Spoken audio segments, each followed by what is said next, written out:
Creativity as an energy.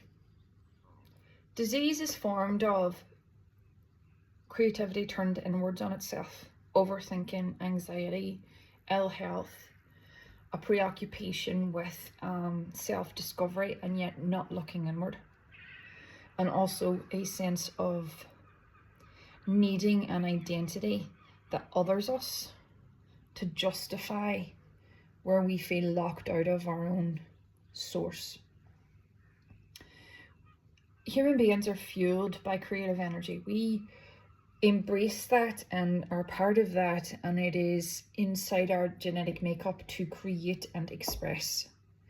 When we are not creating and expressing, it's because something internally is in disconnect. The body-mind connection is not established. And every single part of our reality determines our access to the origin source. When I speak about origin source, it's this intelligence internally, this life force that can be felt through us and expanded out. When I describe anything here, it is coming from internal resonant experience. It is experiential mapping of the internal world of an intuitive feminine. And I say feminine because it is different for men, how they interpret and how they receive. We can see and feel our realities in specificity if we pay attention. But if we're not paying attention to our internal state, we'll miss the enigmatic mapping all around us that shows us that everything in our reality is connected. So where we might want to write a book or write poetry or be an artist and live off that, because that's natural to us, that fertile energy and its expression, that is something we all crave because we've been designed to do it. And there's an element of divinity, there's an element of power inside of it. It's the use of all of what we are. Our fullest nature is poetic, right? However, we don't get to that point until we've worked at all the parts where we have been locked off from expression in authenticity, in our fullness already. So that means our social life, our personal relationships, our relationship to ourself, connection to self, others, and the world. In order to get to connection with the world, where you become co-creative and your connection is so strong that your creativity is multifaceted and has many different aspects. Like for me, I am literary, I am science-based, I am into biology, I am into human evolution, I am also into theatre and the arts and silly humour, right? All those things are me, right? We get to be all those things from a very balanced, healthy place once we've recognized that our internal world feeds us. So when I speak about enigmatic mapping, it's starting to recognize, and this is what the body-mind connection will do to you internally as an adult when you are healing it, when you are emotion processing and watching your internal state. Your internal state is connected to your reality. And when you are choosing internally from what your internal state is showing you about yourself, right, your reality starts to shift in response to that, right? And then you can sort of see this very personalized map.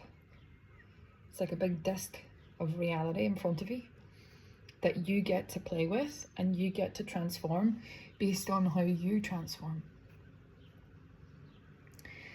Now, it feels complicated when I say it like that, but it's not really, because it can be as simple as, like, for example, I have a real thing with Diet Coke at the moment, and I haven't had Diet Coke in ages. I know the day I decide to stop taking the Diet Coke again, my reality will change. Something will come in, right, in response to it, because I've chosen differently for myself. And then this will start a cascade of changes that weren't available to me until I chose differently with the Diet Coke. The tiny, tiny things matter.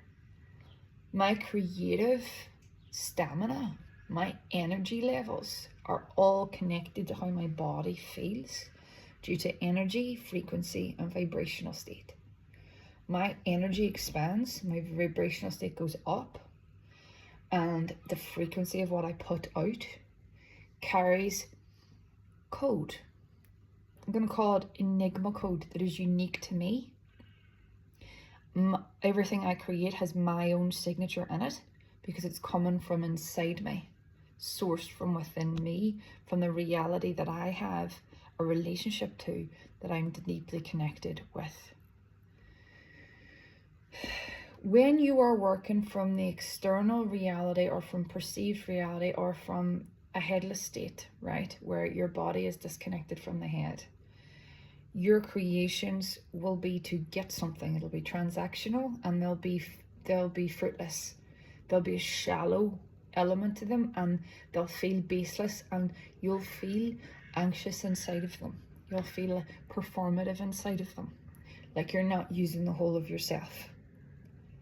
In order to get to a point where your embodiment is whole, you've got to recognize and see where you are inauthentic in your choosing. I'm going to get this written on my gravestone when I die, right? And it's on my Instagram as well, because social media is the only place I can express at the moment, but I will be changing that. I need a stage, right? I have written, liberated by choice alone. Free will choice is very important, intensely important. When we know and recognize that our liberation, our embodiment is all about choice, and every tiny choice matters, we transform our whole reality. Before that, we are feeding false versions of ourselves, the branches, and the trunk dies.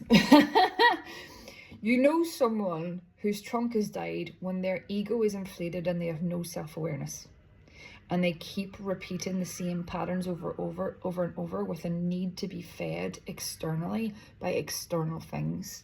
When your source is internal, you don't need the validation anymore. Now, this can't be perceived externally by other people. I look to be doing an awful lot externally, me personally, so there's assumption that I'm doing things for validation, and I'm not. I've not had any validation for the last 3.5 years. I'm comfortable with that, and that was part of my learning, that I would do things from what felt self-sourced and not from what other people were telling me was good, right? And I stay like that. I stay inside that where it feels good to me now. Haven't had that external period of nothing being rewarded, right? So it could only be constructed from my own principles, my own values, my own creativity, from what feels right in the moment. So there's this period where we have to kind of get over ourselves, and we will not get any validation because our reality is sitting us in a place where we have nothing, and the only thing we have left is our internal world. And I'd imagine quite a few of you listening to me right now are in that place where the only reality you have right now is your internal world and nothing else. You're being asked to turn inward and notice where you've been hooked into branches of yourself, become branches of yourself, and created from limitation and from harm and from wounding and from a lesser state that doesn't directly speak to the soul of you, or the energy of you, or the divinity of you, or the origin source inside of you that carries its own enigmatic code. You want to get to that point where you are unafraid of all things and completely free to create how you wish to. And your art expands and gets stronger and more powerful as a result, because consciousness and creativity are all one. So is your body and your life. But that's for the next video.